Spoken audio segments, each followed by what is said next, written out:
اعوذ باللہ من الشیطان الرجیم بسم اللہ الرحمن الرحیم توکلت علی الحی الذی لا یموت افوض امری الی اللہ ان اللہ بصیر بالعباد وما توفیقی الا باللہ۔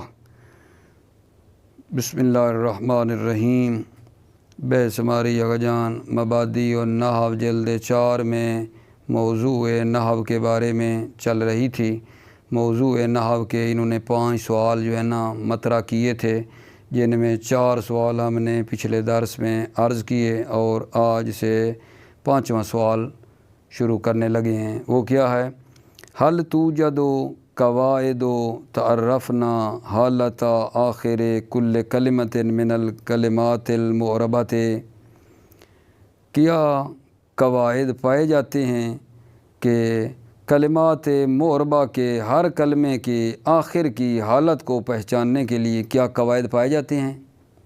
یعنی سوال یہ ہے، کلمات معربہ کے ہر کلمے کی آخر کی حالت کو پہچاننے کے کیا قواعد پائے جاتے ہیں؟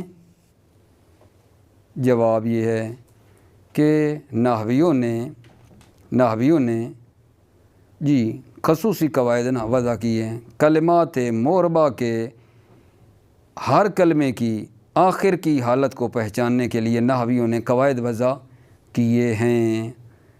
ٹھیک ہے، کلمات معربہ کے ہر کلمے کی آخر کی حالت کو پہچاننے کے لیے نحویوں نے قواعد وضع کیے ہیں۔ ان قواعد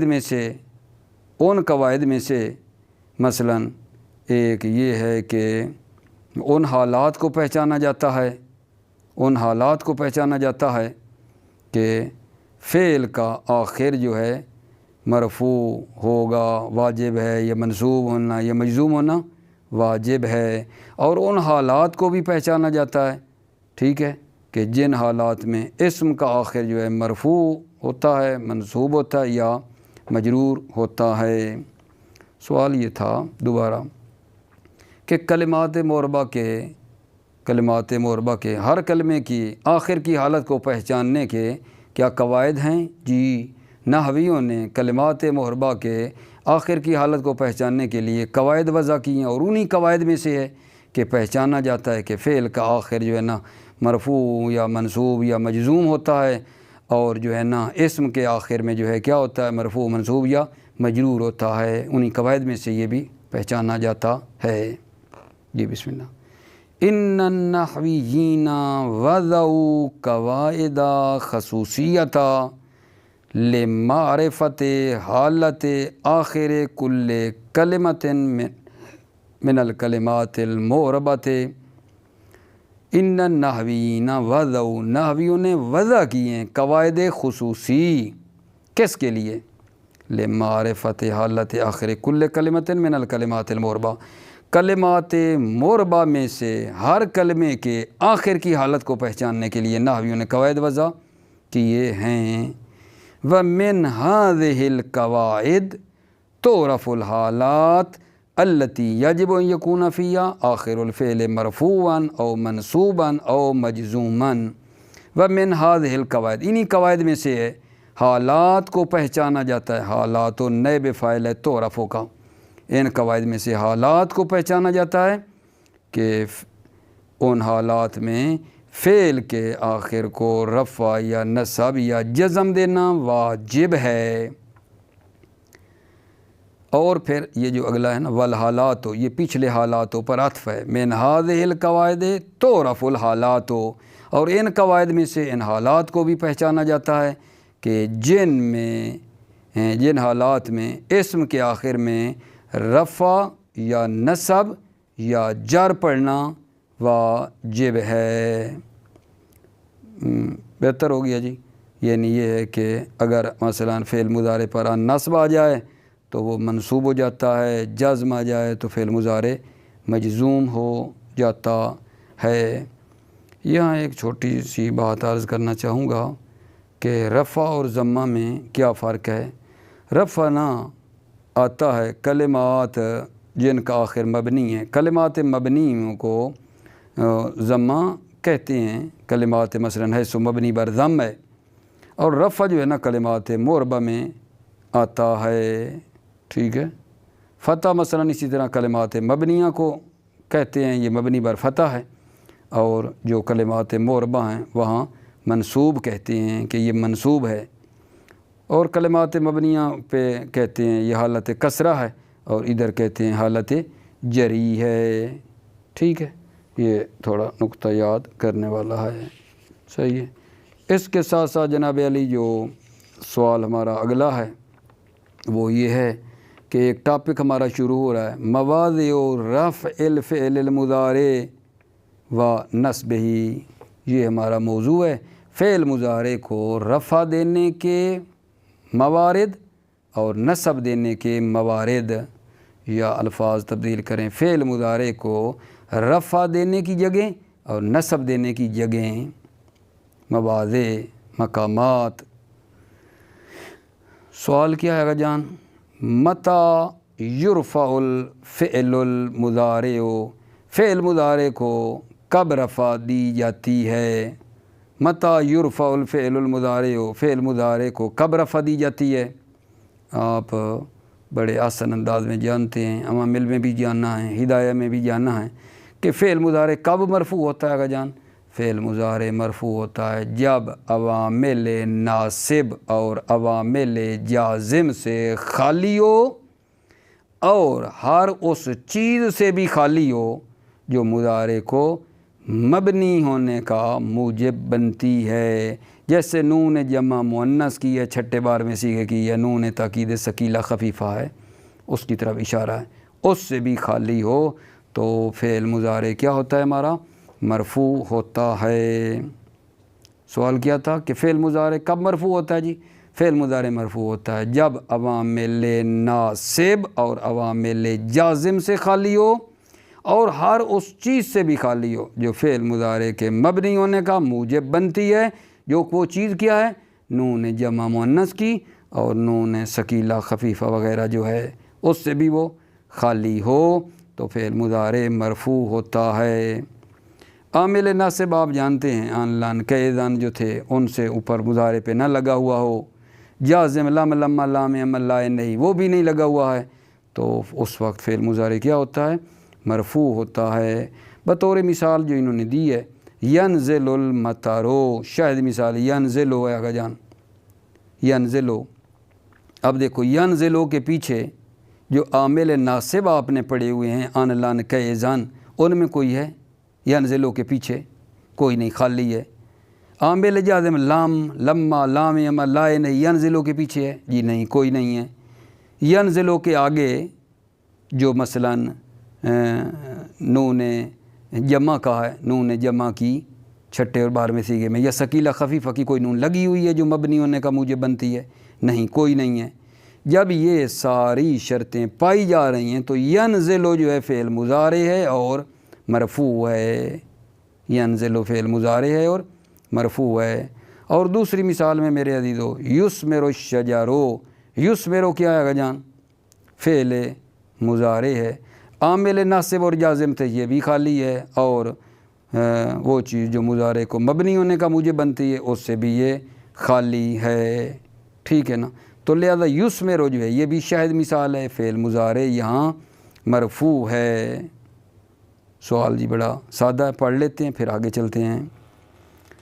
بسم اللہ الرحمن الرحیم۔ مواضع رفع الفعل المضارع و نصبہ، فعل مضارع کو رفع دینے کے مقامات، و نصبہ، اور فعل مضارع کو نصب دینے کے مقامات۔ سوال ہے جی، متى یرفع الفعل المضارع، فعل مضارع کو کب رفع دی جاتی ہے؟ جواب آگا جان، یرفع الفعل المضارع اذا تجرد من الناصب والجازم ومن کل ما یوجب بناؤہ، فعل مضارع کو رفع دیا جاتا ہے اذا تجرد، جب فعل مضارع خالی ہو، من النواصب، ناصب کی جمع نواصب ہے، جازم کی جمع جوازم ہے، یعنی عامل ناصب اور عامل جازم سے خالی ہو، اور کس سے خالی ہو؟ وَمِن كُلِّ مَا يُوجِبُ بِنَاؤُهُ، اور فعل مضارع خالی ہو ہر اس چیز سے، کل ما ہر اس چیز سے، یوجب و بناؤ یعنی مضارع، جو مضارع کے مبنی ہونے کا موجب بنتی ہے، وہ کیا ہے بھلا؟ نون جمع مؤنث یا نون ثقیلہ خفیفہ، اس سے بھی خالی ہو۔ نحو ینزل المطر، بارش نازل ہوتی ہے، ینزل المطر، مطر کیا ینزل کا فاعل ہے، وَيُثْمِرُ الشَّجَرُ، یثمر فعل ہے، شجر اس کا فاعل ہے، اور مطلب بنا گیا کہ درخت پھل دیتا ہے، درخت پھل دیتا ہے۔ اگلا سوال میرے عزیزو کیا ہے؟ متى ينصب الفعل المضارع، فعل مضارع کو کب نصب دی جاتی ہے؟ فعل مضارع کو کب نصب دی جاتی ہے؟ جواب آگا جان، فعل مضارع منصوب ہوتا ہے جب فعل مضارع سے پہلے حروف نصب میں سے کوئی ایک آ جائے۔ بہت ہی واضح بات ہے، آپ جانتے ہیں عوام علم ہدایہ میں یہ باتیں آپ کے لیے حل ہیں کہ فعل مضارع کب منصوب ہوتا ہے؟ فعل مضارع منصوب ہوتا ہے جب حروف نصب میں سے کوئی ایک اس کے شروع میں آ جائے۔ وہ حروف نصب کے ہیں آن، لان، کے، اذن، جب وہ فعل مضارع کے شروع میں آ جائیں تو فعل مضارع منصوب ہو جاتا ہے۔ جیسے مثال کے طور پہ آگا جان، ارید ان اتعلم، حروف نصب میں سے ان آیا ہے، اور ان نے کیا ہے؟ اتعلم تھا، باب تفاعل ہے، اتعلم تھا، ان نے آ کر نصب دے دیے، بن گیا اتعلم، نصب دے دیے، ٹھیک ہے۔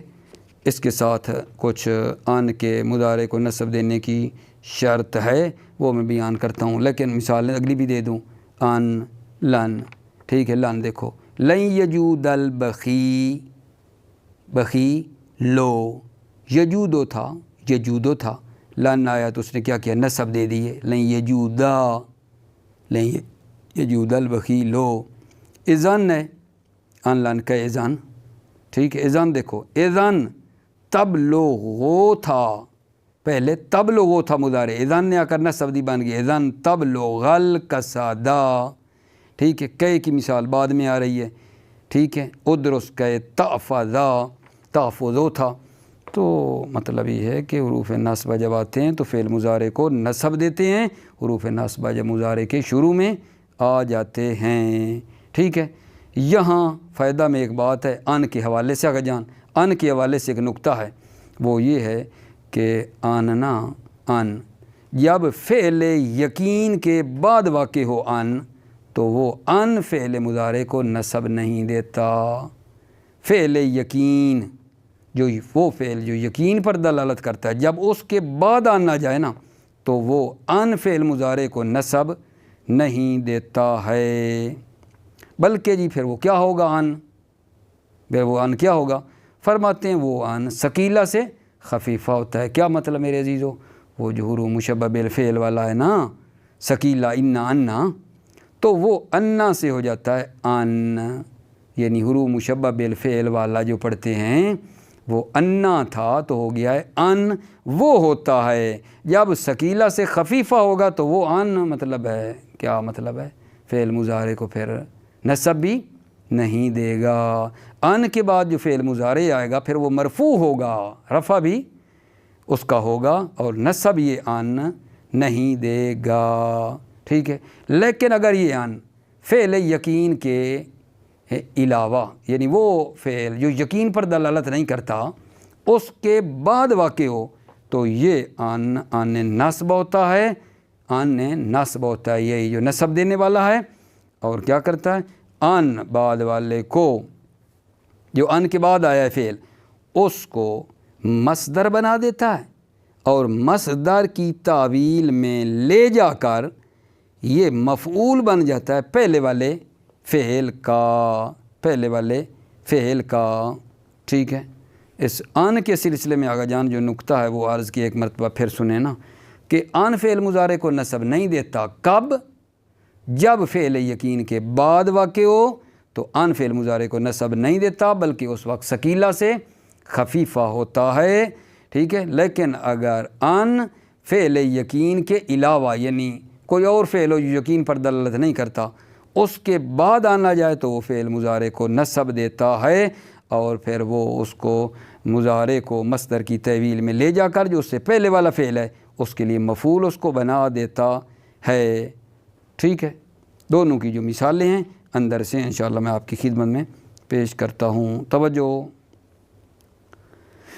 ينصب الفعل المضارع متى تقدمه احد الحروف الناصبۃ، فعل مضارع کو نصب دی جاتی ہے متى تقدمه احد الحروف الناصبہ، یہ تقدمہ کی ضمیر فعل مضارع کی طرف جا رہی ہے، احد یہ تقدمہ کا فاعل ہے، متى تقدمه احد الحروف الناصبۃ، جب فعل مضارع پر حروف ناصبہ میں سے کوئی ایک مقدم ہو جائے فعل مضارع کو نصب دی جاتی ہے۔ وہی اور وہ کیا ہیں حروف نصبہ؟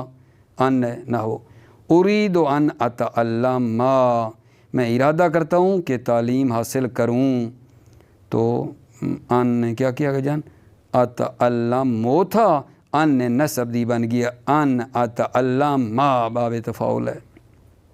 فائدۃ ان لا تنصب المضارع اذا وقعت بعد فعل يدل على اليقين بل تكون حينئذ مخففة من الثقيلة، ان فعل مضارع کو نصب نہیں دیتا ہے اذا وقعت، جب ان واقع ہو بعد فعل، کیسے فعل کے بعد؟ يدل على اليقين، جو یقین پر دلالت کرتا ہے، بلکہ وہ کیا ہوتا ہے ان لگا، بل تكون حينئذ مخففة من الثقيلة، بلکہ اس وقت یہ ان تکونوں کے اندر ضمیر ان کی طرف جا رہی ہے، بلکہ وہ ان حینئذ اس وقت یعنی کب؟ جب فعل یقین کے بعد آ رہا ہے، مخففتاً من الثقیلۃ، ثقیلہ سے خفیفہ ہوتا ہے۔ مشکلتاً کیوں پڑھا گا جان؟ تکونوں کی خبر ہے، بلکہ یہ ان ثقیلہ سے خفیفہ ہوتا ہے۔ کا قول کا، جیسے آپ کے اس قول میں علمت ان لا یرجع اخوک، دقت فرمانا، علم تو فعل یقین ہے، اس کے بعد آ رہا ہے ان، تو یہ جو ان ہے یہ ان ناصبہ نہیں ہے، یہ ان حروف مشبہ بالفعل والا ہے، ثقیلہ سے خفیفہ ہوا ہے، لہذا لا یرجع ہے، یرجع نہیں ہے، یرجع ہے یعنی یہ نصب نہیں دے رہا ہے، لا یرجع اخوک، میں نے جانا کہ آپ کا بھائی نہیں لوٹے گا، والتقدیر، اور تقدیر اور حقیقت میں یہ ہے علمت انہ لا یرجع، حقیقت میں یہ تھا، ٹھیک ہے نا، علمت انہ لا یرجع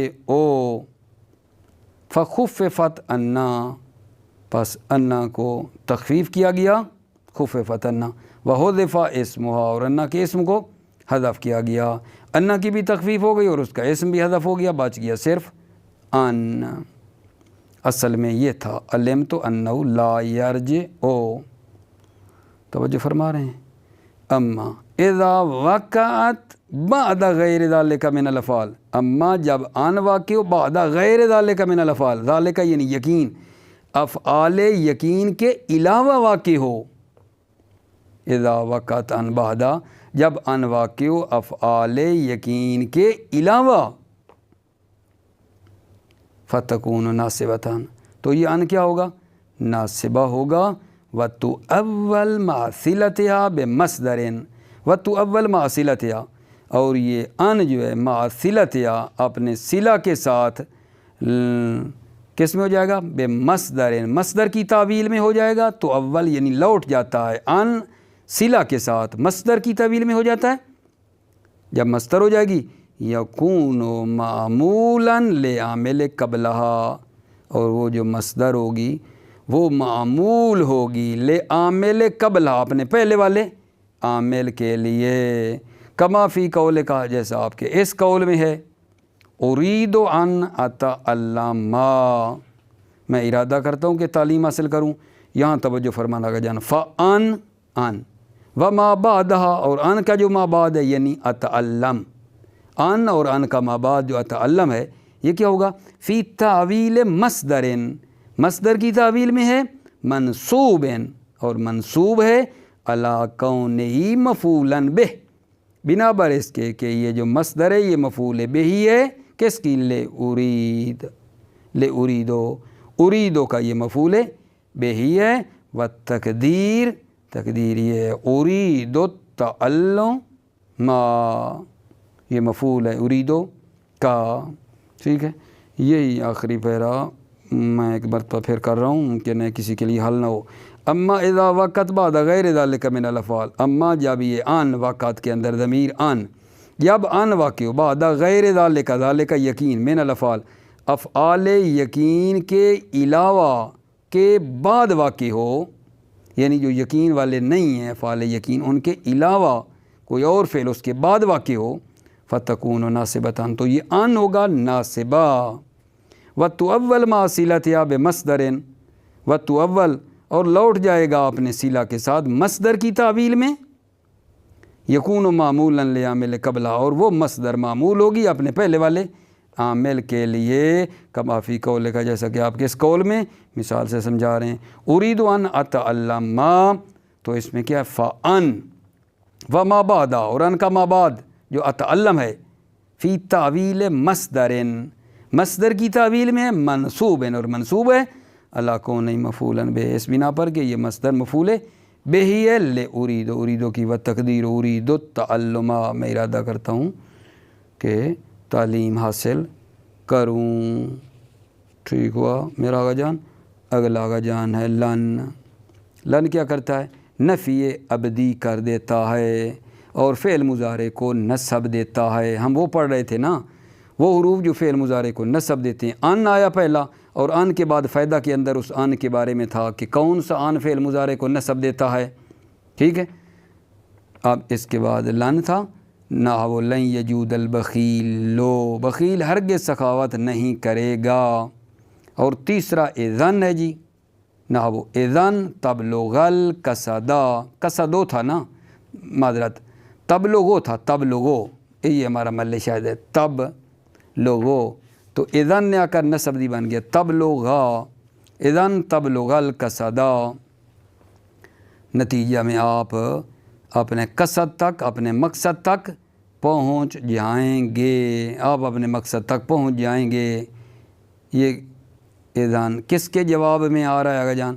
مثلاً کوئی کہے کہ میں بڑا اچھا درس پڑھ رہا ہوں، نفس کی اصلاح بھی کر رہا ہوں، تو اس کے جواب میں کہا جائے گا اذن تبلغ القصدا، پس تم اپنے مقصد تک پہنچ جاؤ گے، ٹھیک ہے۔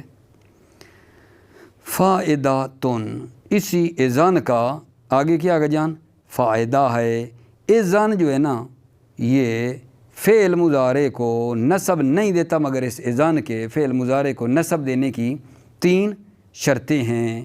پہلی شرط یہ ہے اذن کے فعل مضارع کو نصب دینے کی کہ وہ جو جواب ہے، جواب کے شروع میں ہو، صدر جواب میں ہو، جواب کے شروع میں اذن ہو، پہلی شرط۔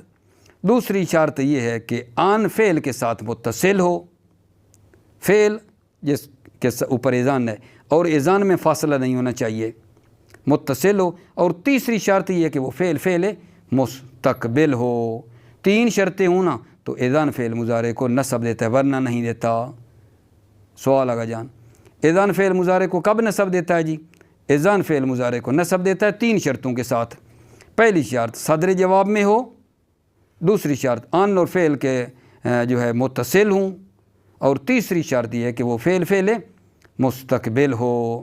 البتہ نحویوں نے آگا جان 2 چیزوں کا فاصلہ اذن اور فعل مضارع کے درمیان 2 چیزوں کے فاصلے کو جائز قرار دیا، اس کے علاوہ فاصلہ جائز نہیں ہے۔ کیا مطلب؟ یعنی اگر ان 2 چیزوں کا فاصلہ ہو تو پھر فعل مضارع کو اذن پھر نصب دیتا ہے۔ یہ 2 چیزوں کی انہوں نے نحویوں نے اجازت دی ہے، وہ لائے نافیہ ہے اور قسم۔ لائے نافیہ اور قسم کا اذن اور فعل مضارع کے درمیان فاصلہ ہونا جائز ہے، ٹھیک ہے۔ جیسے اذن لا یلبسو خلفہ کا، لائے نافیہ کا فاصلہ آ گیا جی، لا یلبسو کو اذن نے نصب دی ہے نا، یلبسون تھا، نون گر گئی ہے۔ اذن واللہ نرمیہم، یہاں دیکھو قسم کا فاصلہ ہے۔ تو نتیجہ لے آگا جان، تمام کریں بحث کو، وہ یہ ہے کہ اذن فعل مضارع کو نصب نہیں دیتا مگر 3 شرطیں ہیں۔ پہلی شرط یہ ہے کہ یہ جو اذن ہے صدر جواب میں واقع ہو، جس کے ذریعے جواب دیا جا رہا ہے اس کے شروع میں، سنٹر پہ، ابتدا میں اذان ہونا چاہیے۔ دوسری شرط یہ ہے کہ ان اور وہ فعل متصل ہوں، درمیان میں فاصلہ نہ ہو۔ تیسری شرط یہ ہے کہ وہ فعل مستقبل ہو۔ جیسے مثلا یہ ساری شرطیں اس اذان تبلغ القصدہ میں پوری ہیں۔ اذان تبلغہ میں تبلغہ کا جو جواب دے رہے تھے تبلغ القصد، شروع میں صدر جواب میں اذان ہے، اذان اور تبلغہ میں فاصلہ بھی نہیں ہے، تبلغہ فعل مستقبل بھی ہے، ساری شرطیں اس کے اندر تینوں کی تینوں پائی جاتی ہیں۔ البتہ وہ بتایا ہے کہ لا نافی اور قسم کا فاصلہ بھی جائز ہے۔ توجہ آگا جان۔ فائدتون، فائدہ کا مطلب ایک تبصرہ ہے اور ایک نوٹ لگانا چاہتا ہے اس بات کے اوپر، ایک حاشیہ لگا رہا ہے۔ اذن لا تنصب الا بثلاثۃ شروط، اذن نصب نہیں دیتا الا بثلاثۃ شروط مگر 3 شرطوں کے ساتھ۔ الاول، پہلی شرط کیا جی؟ ان تکون صدر الجواب الذی یجاب بہ، ان تکون صدر الجواب، صدر مجھ غلط پڑھا گیا ہے، یہ نا تکونوں کی خبر ہے۔ ان تکون، یہ جو اذان ہے وہ کیا ہو؟ ان تکون، تکون کے اندر والی ضمیر جائے گی نا اذان کی طرف، ان تکون یعنی یہ جو اذان ہے صدر الجواب الذی یجاب بہ، اذان صدر جواب میں ہو، ابتدائے جواب میں ہو، وہ جواب الذی یجاب بہ جس کے ذریعے جواب دیا جائے گا۔ والثانی، دوسری شرط کیا ہے؟ ان تکون متصلۃ بالفعل، ان تکون یہ اذان متصلۃ بالفعل، فعل کے ساتھ متصل بھی ہو، متصلۃ بھی تکونوں کی خبر ہے، یہ اذان فعل کے ساتھ متصل ہو، فاصلہ نہ ہو۔ والثالث، اور تیسری شرط یہ ان یکون ذالک الفعل مستقبلا، ذالک الفعل وہ فعل جو ہے وہ کیا ہو؟ مستقبل ہو۔ تیسری شرط یہ ہے الا انہم اجازوا الفصل بین و بین الفعل باللا النافیۃ والقسم، الا انہم، اس کا اس طرح کر کے ترجمہ کرتے ہیں کہ آگاہ ہو جاؤ، آگاہ ہو جاؤ، یعنی اس مطلب کے علاوہ بھی ایک مطلب آگاہ کرنا چاہتے ہیں۔ آگاہ ہو جاؤ کہ نحویوں نے کیا کیا ہے؟ انہم، نحویوں نے اجازوا الفصل بین و بین الفعل، نحویوں نے اجازت دی ہے، فاصلے کی اجازت دی، اجازو، نحویوں نے اجازت دی ہے فاصلے کی، بینہ، بین اذان و بین الفعل، فعل مضارع، فعل مضارع اور اذان کے درمیان فاصلہ کی اجازت دی، کس کی؟ باللا النافیہ، لا نافیہ اور قسم کے فاصلے کی اجازت دی ہے۔ کا قول کا، جیسا کہ آپ کے اس قول میں اذان لا یلبسو خلفکا، ٹھیک ہے، یہ اذان جواب کے لیے آتا ہے نا، تو کس کا جواب ہے؟ مثلا کوئی بندہ کہتا ہے کہ آقا صاحب میں 15 گھنٹے کام کر رہا ہوں اور میرے ساتھی جو ہے نا، جو میرے ساتھ کام کرتے ہیں وہ بھی ماشاءاللہ 15 گھنٹے میرے پیچھے کام کر رہے ہیں، ٹھیک ہے۔ اگر کوئی یہ کہے گا تو جواب میں کیا کہا جائے گا؟ اذن لا یلبسو خلفکا، پس نتیجہ پھر وہ آپ کے پیچھے نہیں ٹھہریں گے، بھاگ جائیں گے، بھاؤ 15 گھنٹے کون کرے گا کام، 15 گھنٹے کر رہے ہو، پھر نتیجتاً آپ کے پیچھے وہ رکنے والے نہیں ہیں۔ اذن لا یلبسو خلفکا، پس در نتیجہ وہ آپ کے پیچھے نہیں ٹھہریں گے، نہیں رکیں گے۔ یہاں محل شاہد اذن اور جو لا یلبسو ہے اس کے درمیان لا کا فاصلہ آ گیا ہے، لا نافیہ کا فاصلہ ہو سکتا ہے۔